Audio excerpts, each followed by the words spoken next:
Foi bem interessante, porque ele mandou outra atualização dela. Ela já se foi e ele estava explicando que ela está muito bem hoje, cheio de alegria e paz, como se fosse uma menina de 12 anos pulando e gritando. Uhum. Sofrimento. Só que às vezes não é encarado como sofrimento. E talvez, na realidade, não precisa ser visto como sofrimento, ou talvez não precisa ser triste, talvez não precisa ser visualizado da maneira que muitas vezes observamos do nosso próprio perspectivo pessoal. Eu tenho que começar essa lição com a resposta honesta, porque a resposta honesta, por que tanto sofrimento? A resposta é, eu não sei. Eu quero saber, eu quero entender, mas eu tenho que ser honesto. Eu muitas vezes não entendo. Não sei por quê. Sabe? Eu tenho fé que Deus sabe perfeitamente. E, por favor, entenda o seguinte: Deus é onisciente. Onisciente ele é. Ele sabe de tudo. De tudo. Nem podemos imaginar, né, saber de tudo. Nem podemos imaginar. Ele sabe o que você está pensando e sentindo neste exato momento. Sabe? Ele sabe o que estava pensando ontem. Exatamente o que estava sentindo. Ele saberá exatamente, ele sabe agora o que estará pensando, sentindo, fazendo amanhã, ou daqui a 10 anos. Ele sabe. Como se fosse agora mesmo. Não há limite à sabedoria de Deus. Ele sabe tudo. E nós não sabemos. Nós não entendemos. Romanos capítulo 11, versículos 32 até 36. Porque Deus a todos encerrou na desobediência. Por quê? A fim de usar a misericórdia para com todos nós. A profundeza da riqueza, tanto da sabedoria como do conhecimento de Deus. Quão insondável são os seus juízos. Quão inescutáveis os seus caminhos. Quem, pois, conheceu a mente do Senhor? Ou quem foi o seu conselheiro? Ou quem primeiro deu a ele para que lhe venha a ser restituído? Claro que ninguém. Porque, escuta, dele e por meio dele e para ele são todas as coisas. A ele, pois, a glória eterna. Amém. Deus sabe de tudo.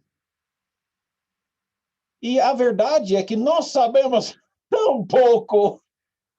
Somos tão ignorantes. Isso é verdade. A pura verdade. Somos incrivelmente ignorantes, como criancinhas nos olhos de Deus. 1 Coríntios, capítulo 3, e versículos 18 a 21. Ninguém se engana a si mesmo. Se alguém dentre vós se tem por sábio nesse século, faça-se estulto para se tornar sábio, porque a sabedoria desse mundo é loucura diante de Deus. Porquanto está escrito, ele apanha os sábios na própria astúcia deles. E outra vez está escrito, o Senhor conhece os pensamentos dos sábios, que são pensamentos vãos, vazios, não totaliza nada, nada para Deus. Portanto, ninguém se gloria nos homens. Não tem jeito. É ignorância pura, não é? Bom, o que eu estou tentando dizer é que eu sou muito ignorante e a resposta verdadeira eu não sei. Por que esse sofrimento? Eu não entendo.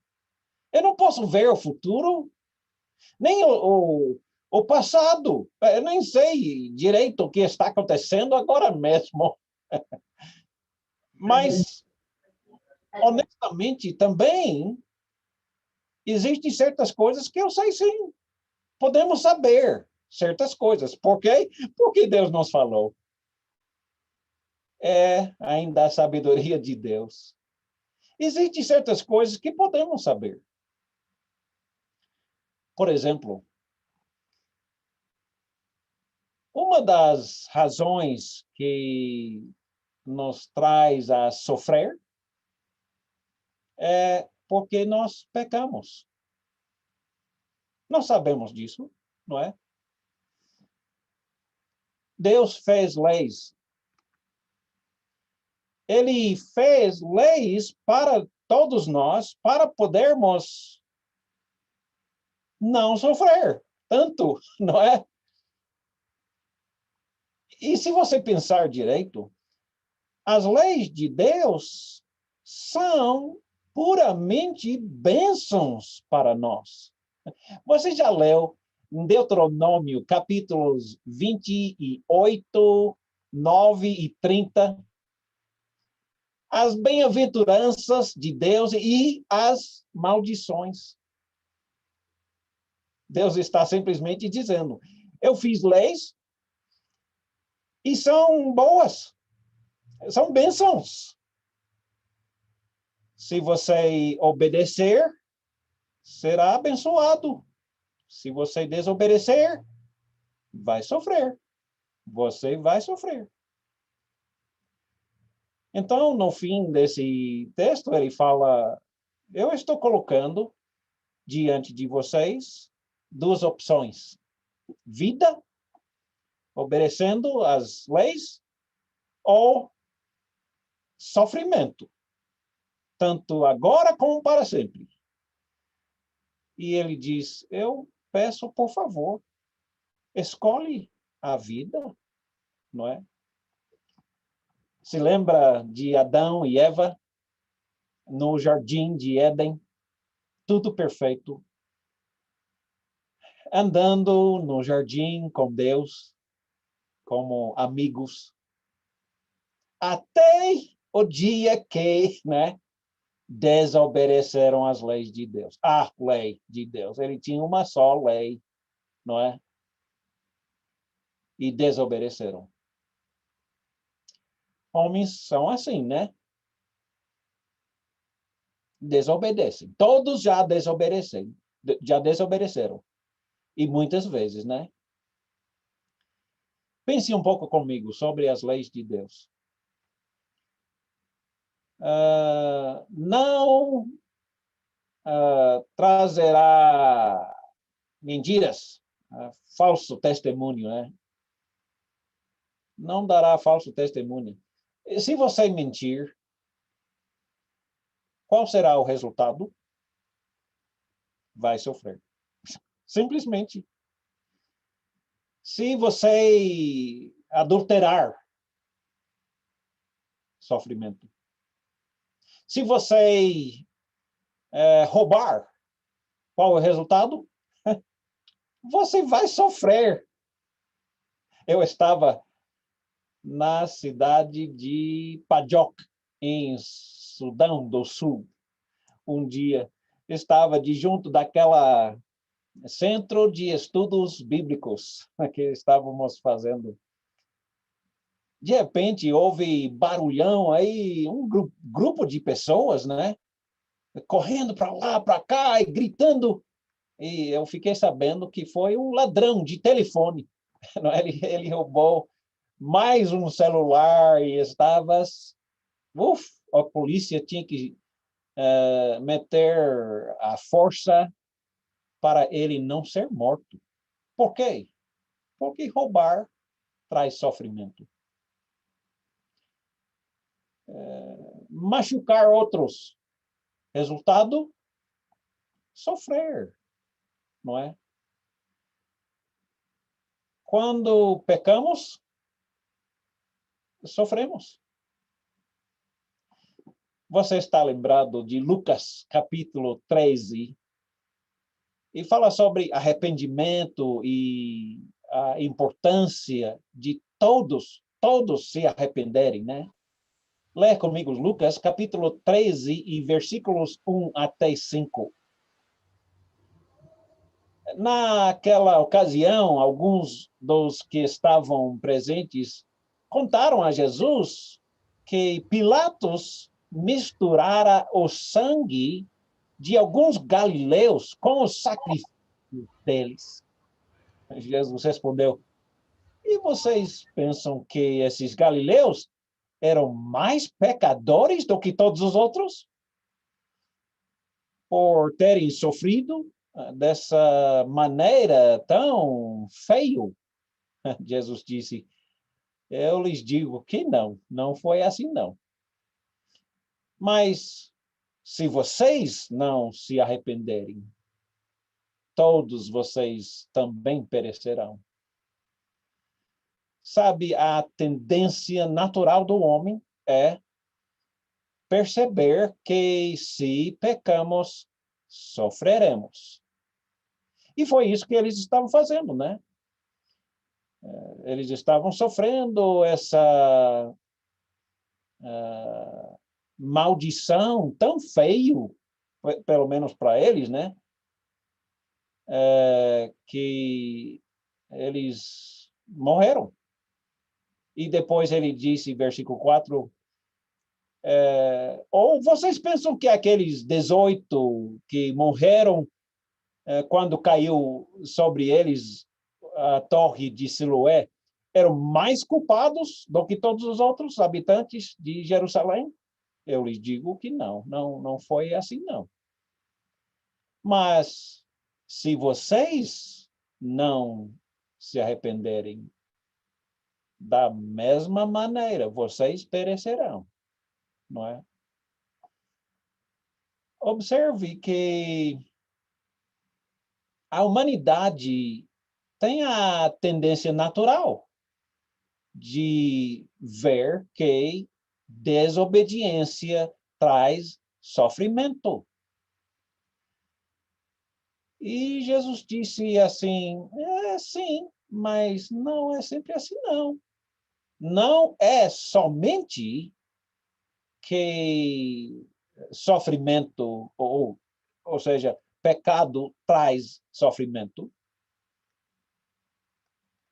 Mesmo assim, todos têm que se arrepender. Veja comigo em Atos, capítulo 28, versículos 3 até 6. O apóstolo Paulo estava viajando, né? Ficou ajudado assim, tentando sobreviver, né? Nessa pequena ilha de Malta. E tendo chegado todos molhados, porque ficaram na água, estavam morrendo de frio, né? Paulo ajuntou um bocado de madeira aí, começou a acender um fogo e quando conseguiu acender esse fogo, parece que de repente saiu dessas madeirinhas uma víbora. E esse víbora venenosa, né, prendeu-se à mão de Paulo. E quando esses bárbaros viram essa víbora pendente na mão de Paulo, eles disseram: "What?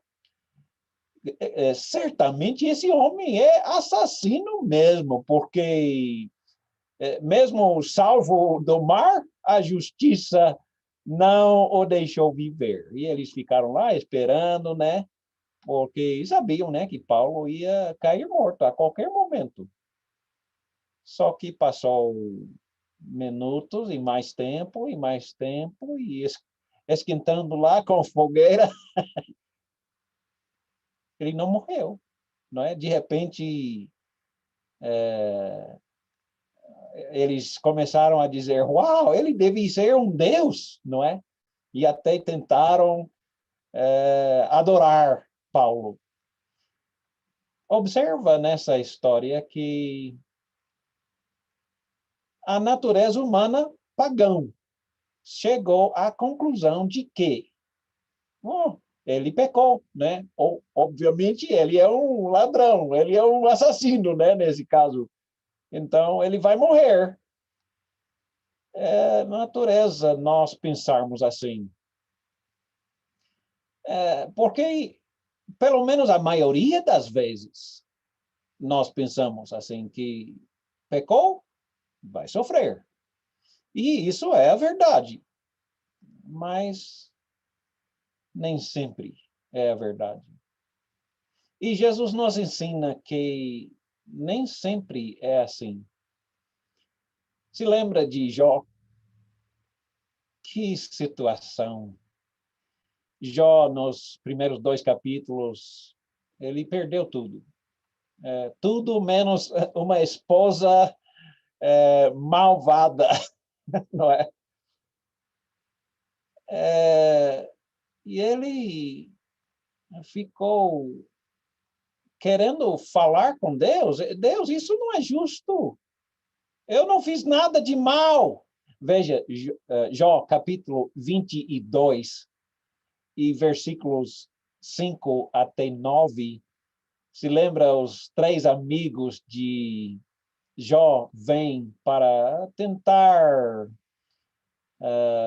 confortá-lo, ou, nesse caso, na realidade, explicar: escuta, Jó, você não estaria sofrendo se não tivesse pecado. Deus está te punindo, não é?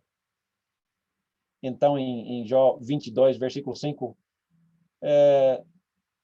não é grande a sua maldade? Não se infindo os seus pecados? Sem motivo você exigia penhores dos seus irmãos? Você despojava das roupas e os que quase nenhum tinha?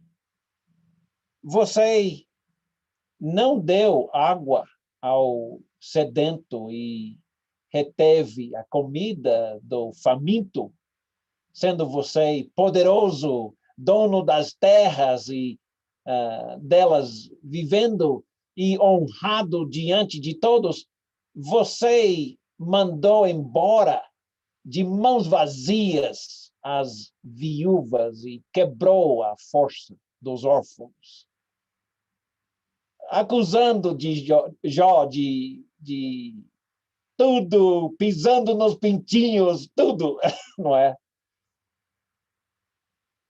Mas Jó sabia muito bem que ele era um homem reto e justo e bom, mas estava sofrendo.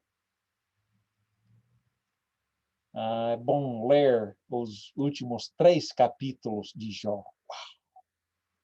Impressionante. Deus está aceitando um diálogo com Jó. Jó, onde você estava quando eu criei a terra e fiz isso e aquilo, e mostrando a Jó, Jó, você não sabe de nada. Você não tem um pingo de poder. E Jó, no fim, diz: eu vou colocar a minha mão por cima da minha boca para não queixar a Deus mais, porque eu vejo Deus é todo-poderoso. Deus é onisciente e eu sou ninguém. A lição principal desse estudo, sem dúvida, chega em torno disso. Deus é o Todo-Poderoso. Deus sabe de tudo e nós somos incrivelmente ignorantes. É a pura verdade. Às vezes queremos nos exaltar. Que vergonha. Porque nós não somos ninguém perante Deus. Se lembra em João, capítulo 9, aquele homem que nasceu cego, esse homem nasceu cego. João 9, versículos 1 até 7. E Jesus viu esse homem nascido cego. E seus discípulos perguntaram: mestre, quem pecou? Foi este mesmo homem que pecou e nasceu cego? Ou foi os pais dele que pecaram e deram este castigo a eles?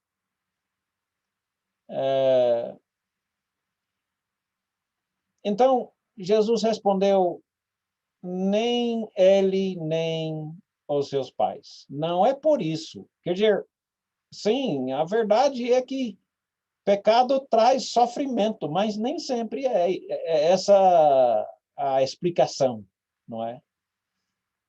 Então, ele explica por quê, neste caso. Mas isso aconteceu para que a obra de Deus se manifestasse na vida dele. Ele nasceu cego para ser curado, para honrar Jesus, para glorificar ao nosso Deus, não é? Foi esse o motivo. Jesus disse. Nós não sabíamos disso. Poderíamos estar, né, adivinhando o melhor possível, mas a gente não sabe. Deus sabe.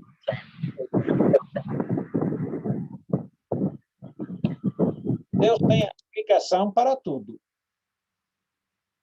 Jesus explicou: enquanto é dia, precisamos realizar a obra daquele que me enviou. E a noite se aproxima, quando ninguém pode trabalhar. Enquanto estou no mundo, eu sou a luz do mundo. Tendo dito isso, Jesus cuspiu no chão misturou com a terra a saliva e aplicou nos olhos do homem. Então disse: vá e lava-se no tanque de Siloé, que significa enviado. O homem foi, lavou-se e voltou vendo. Por quê? Neste caso, para a glória de Deus, para a honra de Jesus. Ou seja, nunca iríamos saber disso. Deus sabe. Nós podemos confiar nele. Ele sabe muito bem o que ele faz. Eu pergunto, por que muitos culpam Deus? Por que estamos sofrendo Deus? Dizendo como se fosse assim, Deus, o culpado. Deus podia ter evitado isso. Sim, claro que podia. Mas Deus é muito mais sábio do que isso. E, além disso, Deus é Deus. Da mesma maneira que, às vezes, temos a tentação de culpar a Deus, por que não, da mesma maneira, culpar o diabo, que traz muito sofrimento, não é?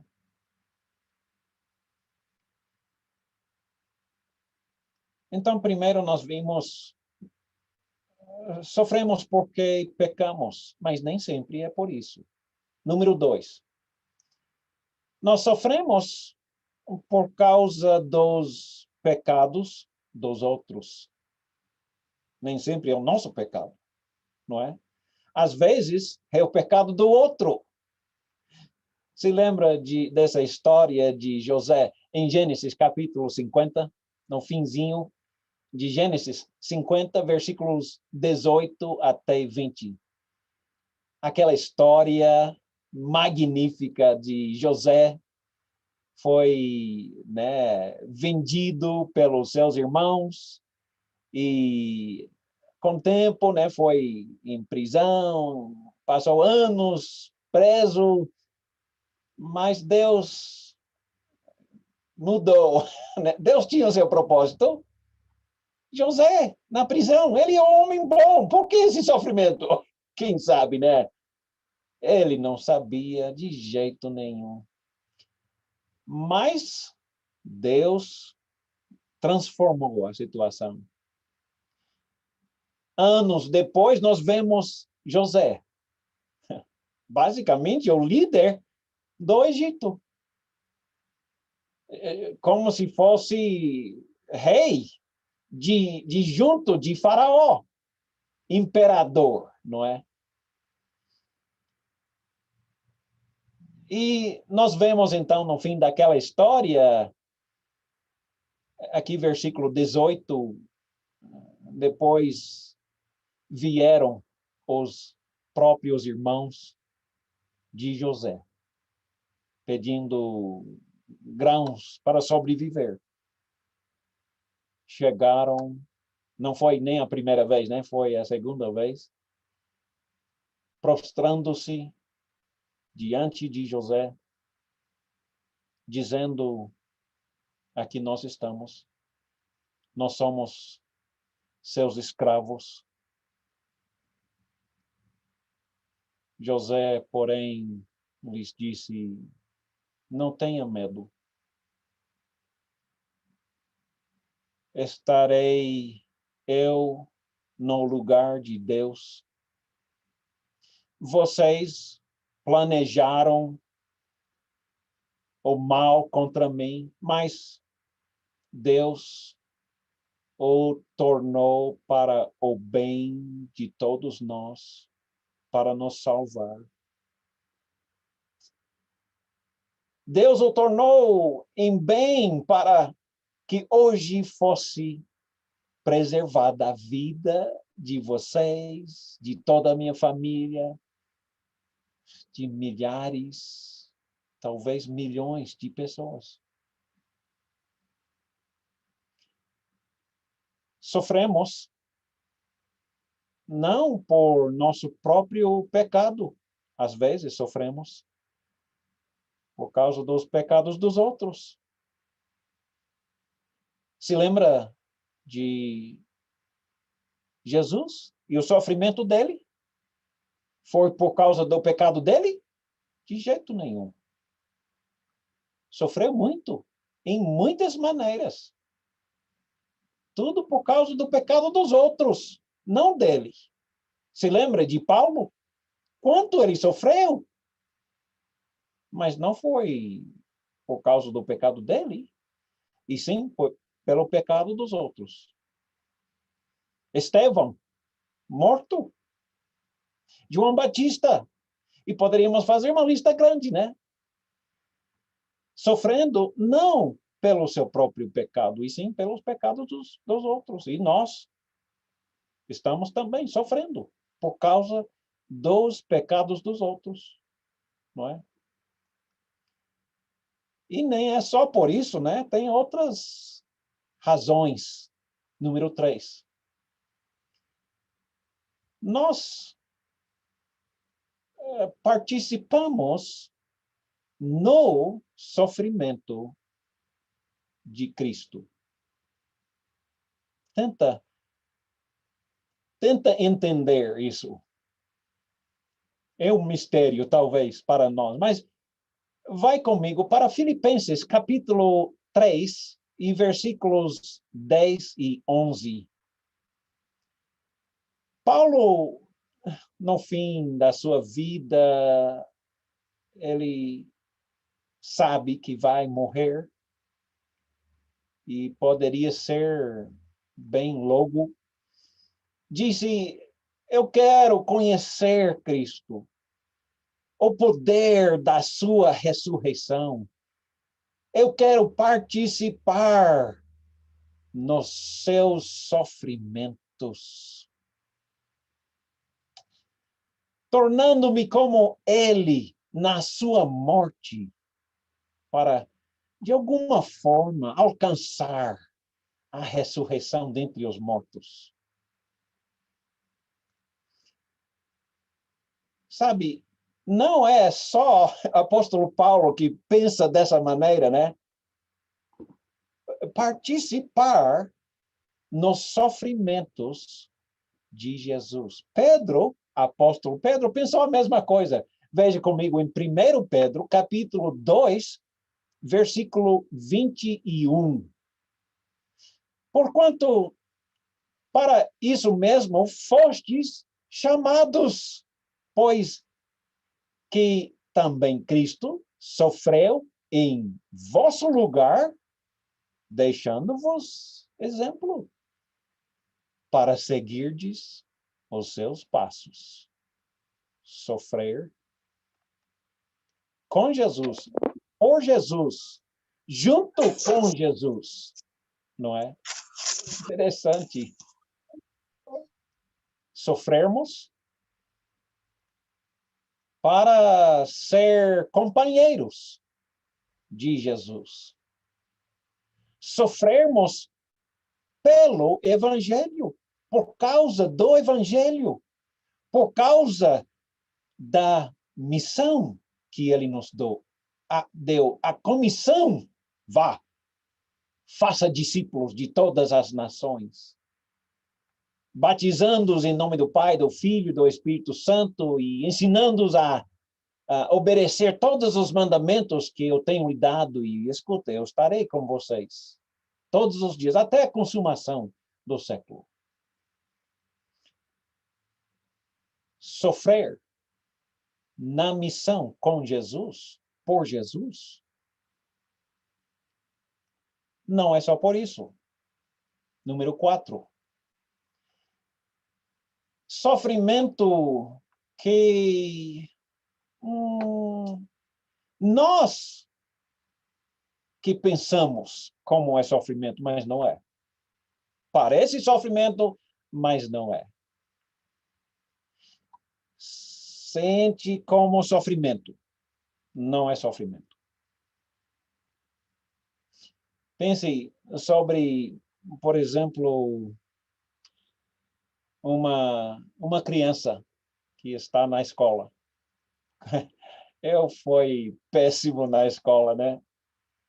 Eu não sou muito inteligente, mas graças a Deus ele ainda pode me usar, né? Eu tive muita dificuldade na escola e foi difícil para mim, foi difícil a matemática, inglês, eu não gostei, fracassei mesmo, várias vezes, várias aulas. Quando recebi tarefa de casa, uh, foi tão difícil para mim cumprir essas tarefas. Eu não queria mesmo. Eu não podia, não conseguia, não queria. Para mim era sofrimento. Eu sabia que era sofrimento. Meus pais sabiam que não era sofrimento, não é? Eu sabia que era, né? Crianças são assim. Encaram certas coisas como se fosse sofrimento e não é. Não é. Imagina comigo o atleta, corredor, se exercitando, né, para fazer uma maratona. Meu cunhado faz maratonas e o filho dele também. É, é uma corrida muito grande, né? Para poder até participar, você tem que praticar e muito. Então, quando essas pessoas, atletas, estão treinando, eles têm que forçar seu corpo a obedecer, mesmo na dor, dor forte, lutando para vencer aquela dor e continuar a correr, não é? A diferença entre esse corredor, o treinador, talvez, e essa criança é que eles simplesmente encaram o que pode ser visto como sofrimento e não é sofrimento, não é? É para o nosso bem, simplesmente. O adulto sabe, a criança não. Deus sabe, nós não. Pensamos que é sofrimento e não é, simplesmente. Romanos, capítulo 8, versículos 28 até 30. É uma passagem muito conhecida. Sabemos que Deus age em todas as coisas para o bem daqueles que o amam, dos que foram chamados de acordo com o propósito de Deus, a missão de Deus. Pois aqueles que de antemão Deus conheceu, ele também os predestinou para serem conformes à imagem de seu filho, a fim de que ele seja o primogênito entre muitos irmãos. E aos que predestinou também chamou, e aos que chamou também justificou, e aos que justificou também glorificou. Sabe, nós não entendemos nada, praticamente nada. O que Deus nos ensina, né? Nós não temos condições de predestinar alguém, porque nós não temos como de antemão conhecer aquela pessoa. Não é? Deus sabe. Como é que ele pode predestinar? Porque ele sabe como vai ser a vida daquela pessoa, o coração daquela pessoa. O que nós estamos encarando como se fosse sofrimento, chamamos de sofrimento, não é sofrimento. É o quê? É amadurecimento, não é?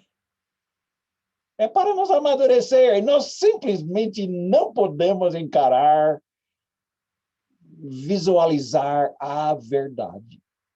Porque nós não podemos ver o nosso futuro. Deus pode. E Ele sabe o que nós precisamos agora para ser o melhor no futuro. Ele faz as coisas para o nosso bem. O que nós pensamos sofrimento não é. Mas parece. Número 5. Nós sofremos porque Deus está, quase é o mesmo ponto, né? Mas é um pouco diferente. Porque está nos amadurecendo, mas também Deus está nos provando, nos testando, não é? Testando, amadurecendo, basicamente a mesma coisa, mas vai comigo para Tiago, capítulo 1, versículos 2 até 8. Esse Tiago, irmão de Jesus na carne, disse: meus irmãos, considere motivo de grande alegria o fato de passarem por diversas provações, sofrimentos, que ele chama de provações, testes, exames, não de inteligência, não daquele treinador, né? Física, mas espiritual. Testes, exames, provação espiritual para amadurecer a sua fé. Não, não é sofrimento, não. Ok, você pensa que é, não é. O maduro, Deus, sabe perfeitamente que isso não é sofrimento nada. Ele sabe o que é sofrimento. E não é isso. Mas nós achamos que é sofrimento. É apenas provação para o nosso bem, para nos testar, para nós esticar aqueles músculos espirituais, aumentar a nossa dependência em Deus e não em nós, e não no governo, né, para solucionar os nossos problemas, como se fossem os problemas do governo, que chamam, né? O problema é do governo, o problema é de Satanás, sei lá. Quando Deus quer nos amadurecer para nos sermos fortes. A verdade, se fôssemos maduros o suficiente, poderíamos enxergar e perceber que, na realidade, o que nós chamamos de provação, de sofrimento, é motivo de grande alegria. Nosso futuro vai mostrar, né, de quanto bom essas provações foram para nós. Veremos, nós veremos o tão bom esses sofrimentos foram para nós, para amadurecer a nossa fé, a nossa espiritualidade. E por que é tão bom? Pois vocês sabem que a prova da sua fé produz amadurecimento, maturidade, produz perseverança. se não formos maduros o suficiente, nós não vamos chegar no fim dessa jornada, desse teste, exame, prova.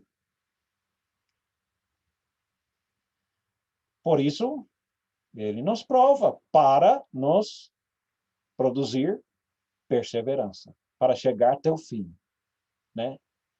E perseverança também é uma bênção para chegar à ação completa, a fim de que nós sejamos maduros. Essa palavra maduro na língua grega original, na realidade, tem 3 traduções diferentes. Maduro, completo e perfeito.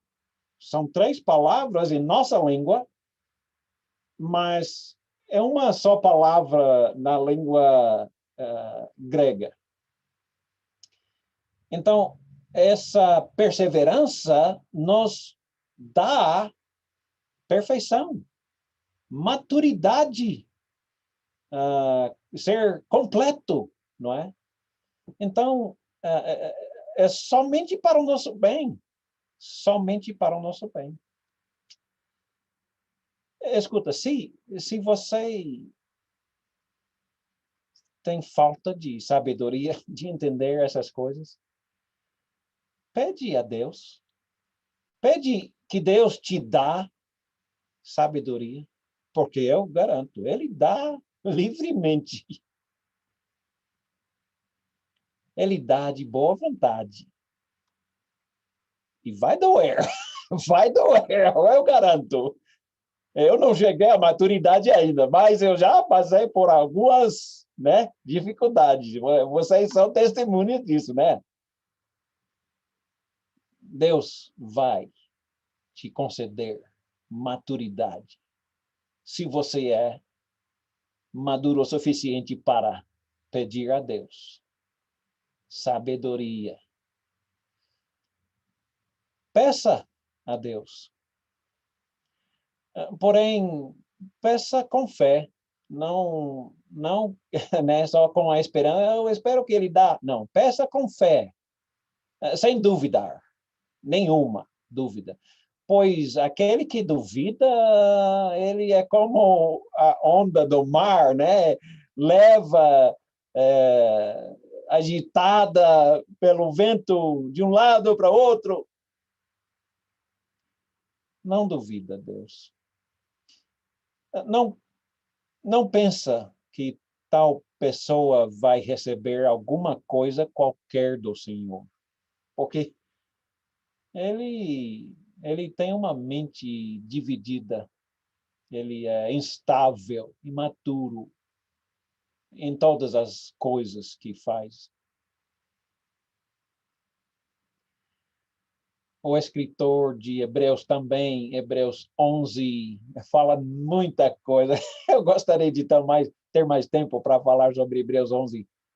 Hebreus 11 e versículo 17 fala sobre aquele corredor de fiéis, de testemunhas que foram antes de nós para ser provados. E nós podemos olhar, examinar a vida deles e as provações que passaram. Então Deus nos diz, Jesus nos diz, pela fé Abraão, quando Deus o pôs à prova, ofereceu Isaque como sacrifício. Uau! Que prova, né? Que prova. Aquele que havia recebido as promessas estava a ponto de sacrificar seu único filho. Uau! Que coisa, não é? Que prova. Ainda bem que nós temos tais exemplos, não é? Exemplos de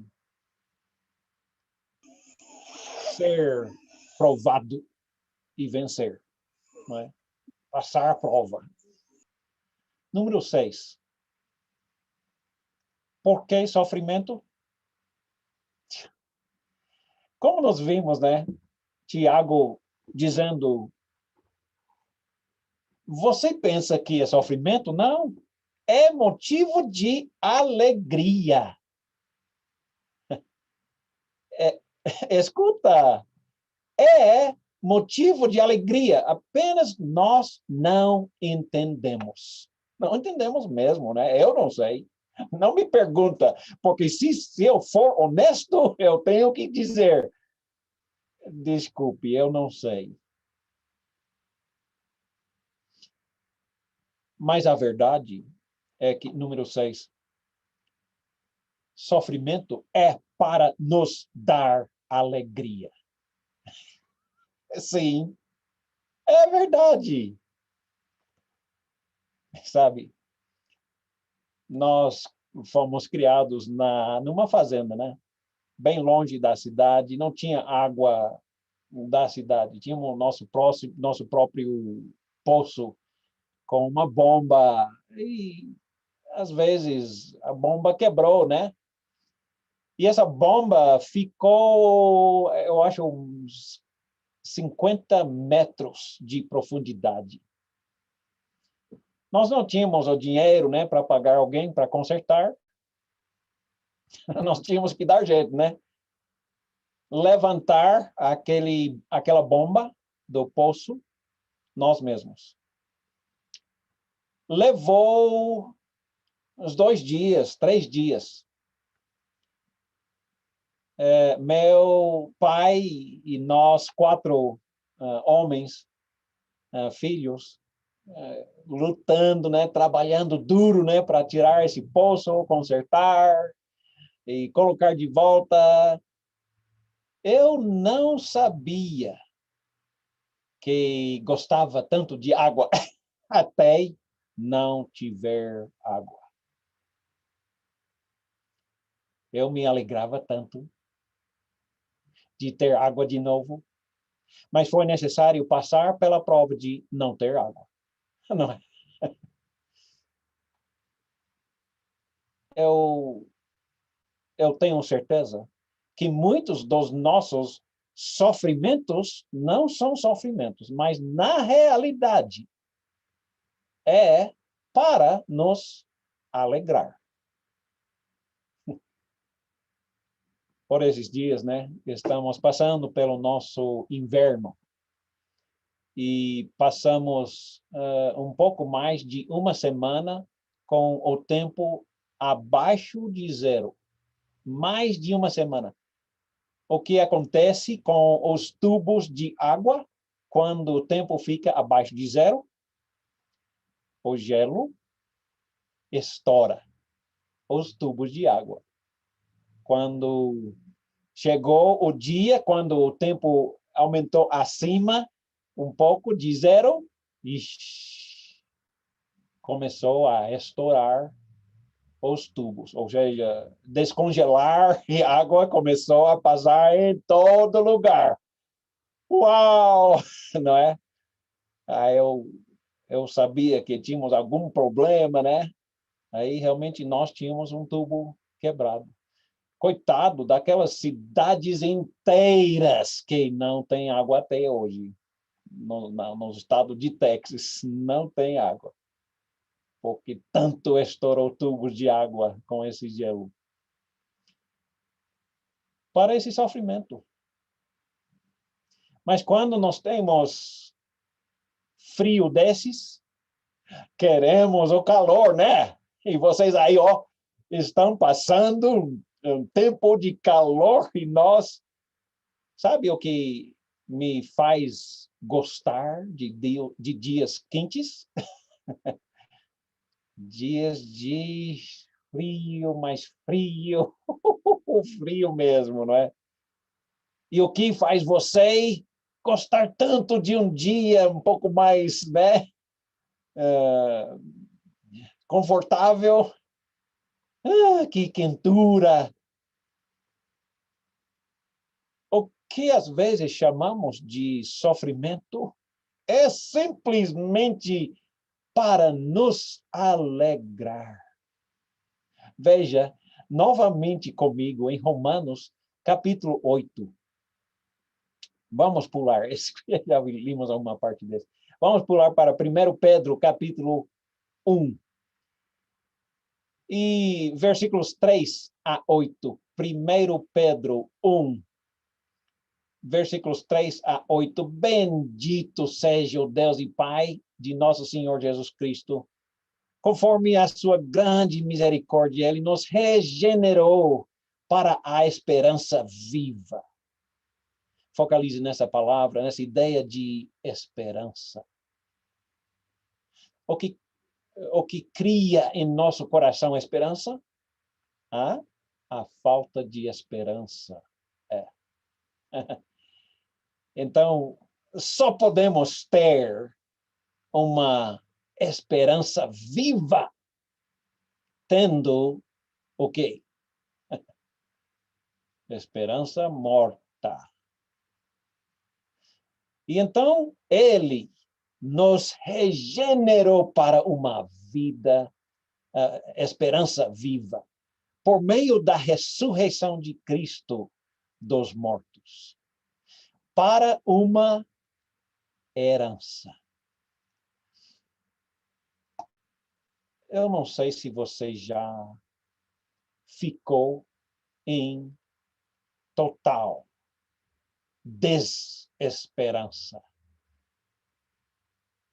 sem nenhuma esperança.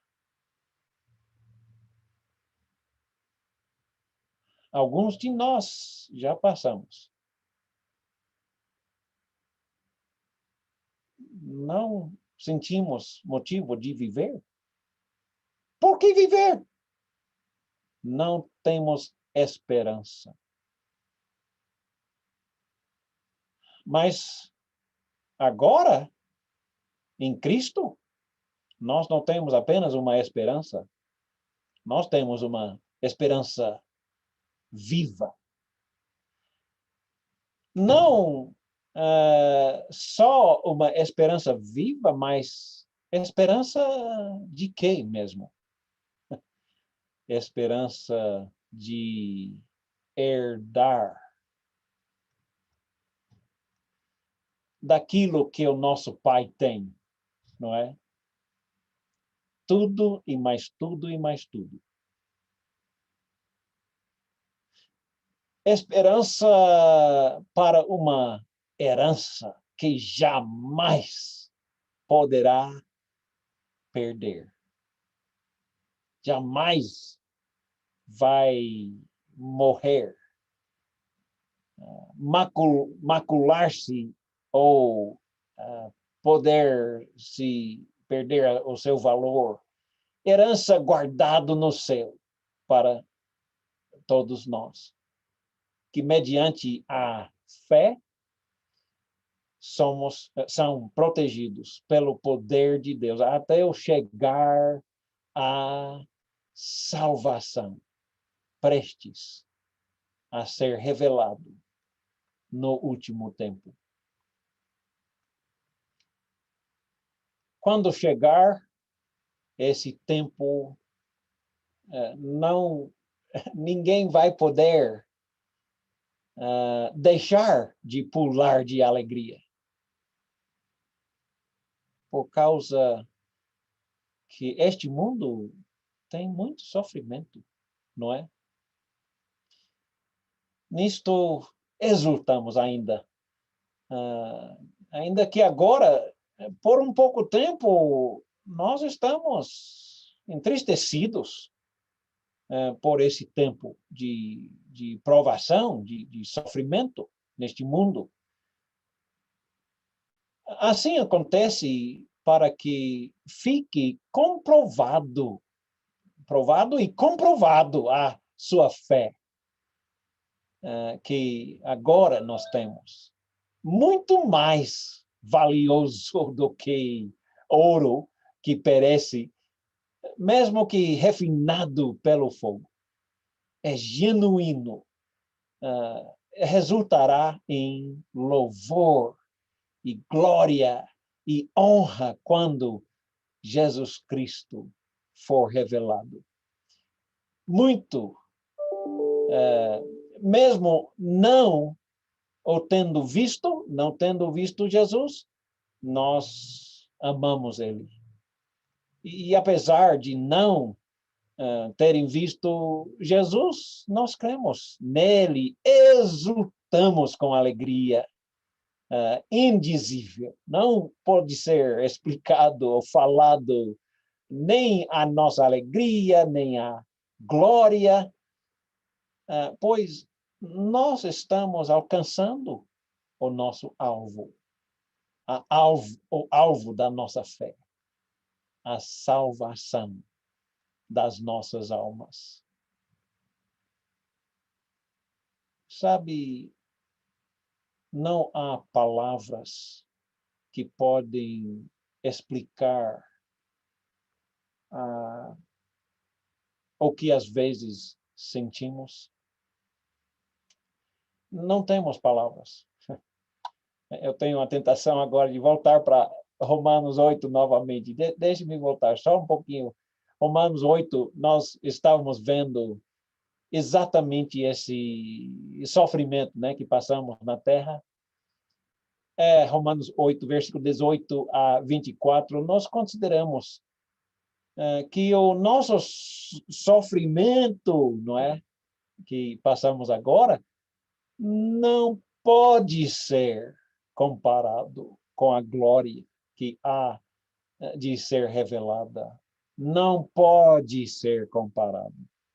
A natureza criada aguarda com grande expectativa que os filhos de Deus sejam revelados, pois ela foi submetida à inutilidade, submetida a sofrimento, à terra, não pela sua própria escolhida, não foi a própria terra que escolheu sofrer, né? Mas por causa da vontade daquele que a sujeitou, na esperança de que a própria natureza criada será libertada da escravidão, da decadência em que se encontra, recebendo a glória, a gloriosa liberdade dos filhos de Deus, e sabendo que toda a natureza criada geme até hoje, até agora, como a mulher, né, que está passando dores de parto. E não só isso, mas nós mesmos também. Nós que temos os primeiros frutos do Espírito, nós temos o Espírito habitando em nós, nós gememos interiormente, esperando ansiosamente nossa adoção como filhos, a redenção do nosso corpo. Pois nossa esperança temos de ser salvos. Mas esperança que já existe, esperamos ter uma casa, mas já temos uma casa, então não é a esperança. Quem espera por aquilo que já está vendo, já tem. Mas se esperamos o que não vemos, aguardamos com paciência.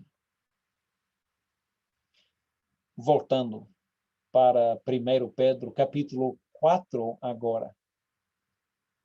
1 Pedro 4, versículos 12 até 16. Apóstolo Pedro diz: Amados, não se surpreende com o fogo que surge entre vós, o sofrimento, né? Entre vocês, essas provas, como que alguma coisa estranha estivesse acontecendo. Não é coisa estranha, não. Nós já passamos por isso e ainda vamos passar mais. Mas, pelo contrário, alegre-se à medida que participamos nos sofrimentos de Cristo, para que também, quando a sua glória for revelado, vocês exultem com grande alegria. Novamente, né? E se vocês são insultados por causa do nome de Cristo Jesus, feliz são, pois o Espírito da glória, o Espírito de Deus repousa sobre vocês. Se alguns de vocês sofrem, não sofre por ser um assassino, ou um ladrão, um criminoso, mas como quem se intromete em negócios alheios, contudo, se sofre como cristão, não se envergonha disso, mas glorifique a Deus por meio desse nome. Como devemos agir no meio de sofrimento? Não pensar que é alguma coisa estranha, não é. Já sofremos, estamos sofrendo e vamos sofrer mais. Isso não é coisa estranha. Estamos sofrendo por Cristo. Estamos sofrendo com Cristo. Estamos sofrendo como Cristo. Não vamos nos envergonhar? Devemos ser contentes para sofrer pelo nome dele, não é? Escuta, o mais que nós sofremos agora, maior a nossa alegria nos céus. Pense. Lembre-se de Hebreus, capítulo 11, aquele corredor de testemunhas que foram antes de nós. E podemos examinar e ver como foram provados, sofreram e continuaram fiéis. Hebreus 11, começando em versículo 8. Abraão, né, foi chamado e obedeceu. Foi para receber como herança um lugar que não sabia onde era. Pela fé, peregrinou na terra prometida como se estivesse numa terra estranha. Nós também, não é? Ele viveu em tendas, bem como Isaac e Jacó, cordeiros da mesma promessa, pois ele esperava a cidade que tem alicerces, cujo arquiteto e edificador é Deus. Nós não somos daqui. Não vivemos como se fosse daqui, não somos. Este não é o nosso lugar. Nós não vivemos confortavelmente aqui. Nós não estamos no nosso lugar. Este não é o nosso lugar. Pare de pensar que aqui devemos ser confortáveis. Sofrimento não é. Estamos num lugar alheio. Estamos como estrangeiros aqui. Não é aqui o nosso lugar de conforto. Pare de pensar que é. Não é. Seremos como Jesus ou não? Ele sofreu aqui? Foi. Mas nós estamos sofrendo aqui porque nós estamos esperando um outro lugar. Muito, muito, muito melhor. Com Abraão, né? Versículo 11, pela fé, Abraão também, junto com a sua própria esposa Sara, muito avançado em idade, recebeu um filhinho. Muito além da idade de receber filhos, né? Então, versículo 13, todas essas coisas aconteceram pela fé. E eles morreram sem receber a promessa.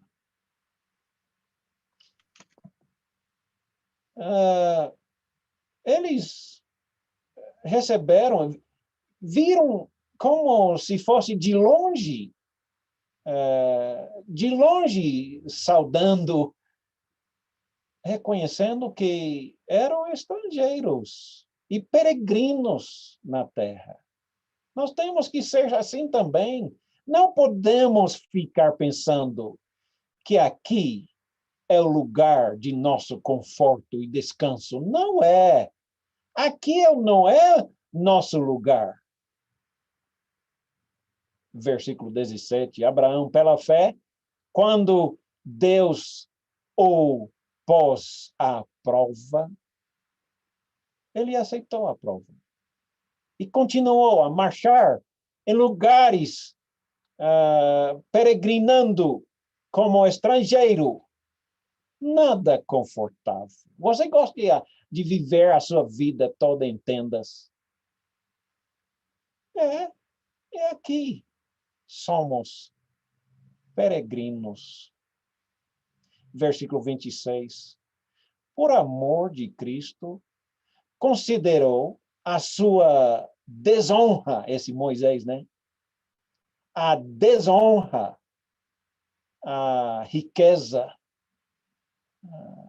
maior do que todos os tesouros do Egito, porque ele contemplava a sua recompensa, não é? Pela fé, ele saiu do Egito, não temendo o rei, o faraó, e preservou, porque via aquele que é invisível. Pare de olhar as coisas físicas, materiais. Fixa seus olhos nas coisas espirituais. Pare de andar de acordo com as coisas mundanas. Anda nas coisas de Deus. Não, eu não tenho a menor ideia por que a nossa dona Neuza faleceu. Eu não entendo. Deus entende.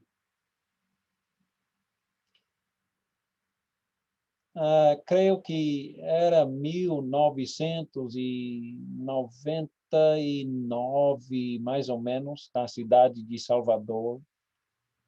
Monte Uffman estava trabalhando conosco lá e nossa equipe. Alguns de vocês também, né, estavam lá. O filho de Monte estava bem doente, bem mal mesmo. Ele tinha 7 anos. Mateus Uffman, eu acho que foi o nome dele. Ele sendo levado para o hospital com urgência, esticava a mão, né?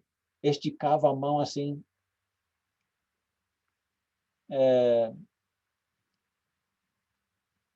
Filhinho, para que está tentando esticar a sua mão? Ele disse, eu estou tentando alcançar Jesus.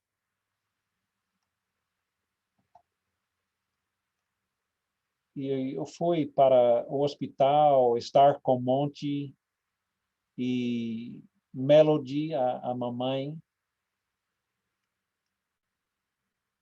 E passamos até meia-noite, mais ou menos. Depois eu fui para casa para dormir um pouco. Bem cedo de manhã, voltei.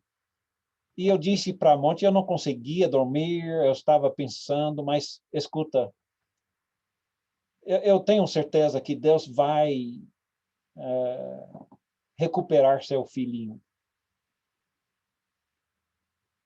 Eu estou orando com fé, implorando que Deus recupere completamente seu filho. Aí Monte olhou para mim e disse, não faça isso não. Não pede para Deus recuperar nosso filho. Nada disso. Eu fiquei todo estranhado. Por quê? Ele olhou para mim e disse, é melhor nós perdermos o nosso filho por um pouco de tempo e nos alegrar com ele para sempre. Passou um bom tempo eu tentando processar isso, né? Uau! Eu fiquei pensando, a nossa fé precisa aumentar. Amém? Deus sabe o que faz. Temos que confiar completamente nele. Amém? Deus te abençoe ricamente. Obrigado por ouvir.